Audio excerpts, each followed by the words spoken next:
યુપીમાં તબાહી, વીજળી પડવા સહિત અન્ય ઘટનામાં 34 લોકોના મોત। નમસ્કાર મિત્રો, વિડીયોમાં આપનું સ્વાગત છે। મિત્રો, ઉત્તર પ્રદેશની અંદર ચોમાસું સક્રિય થવાના કારણે રાજ્યના વિવિધ ભાગોની અંદર વરસાદ ચાલુ છે। રાજ્યમાં વિવિધ સ્થળોએ મધ્યમથી ભારે વરસાદ વચ્ચે વીજળી પડવાના અનેક કિસ્સાઓ સામે આવી રહ્યા છે। વીજળી પડવાના કારણે ઘણા લોકોના મોત થયા છે। આ ઉપરાંત ભારે વરસાદ અને પાણીમાં ડૂબી જવાથી લોકોએ જીવ પણ ગુમાવ્યા છે।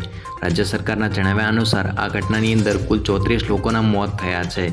મિત્રો, ઉત્તર પ્રદેશના મુખ્યમંત્રી યોગી આદિત્યનાથે રાજ્યની અંદર વીજળી પડવા અને પાણીમાં ડૂબવા અને ભારે વરસાદના કારણે થયેલા જાનહાનિ અંગે શોક વ્યક્ત કર્યો છે। તેમણે દરેક મૃતકના આશ્રિતોને ₹4 લાખની સહાયનું તાત્કાલિક વિતરણ કરવા સૂચના આપી છે। મુખ્યમંત્રીએ મૃતકોના પરિવારજનોને પ્રત્યે સંવેદના વ્યક્ત કરી છે। તેમણે વિવિધ કુદરતી આફતોની અંદર ઘાયલોને યોગ્ય સારવાર આપવા માટે સૂચના આપી છે। તો મિત્રો, આ રીતે યુપીની અંદર વીજળી પડવા સહિત બીજી અન્ય ઘટનાઓના કારણે 34 લોકોના મોત થયા છે। જો મિત્રો, તમે પણ તેમને શ્રદ્ધાંજલિ પાઠવવા ઈચ્છો છો તો કોમેન્ટ બોક્સની અંદર ઓમ શાંતિ લખી શકો છો। તો મિત્રો, બસ અમારા આજના વિડીયો પૂરતું આટલું જ।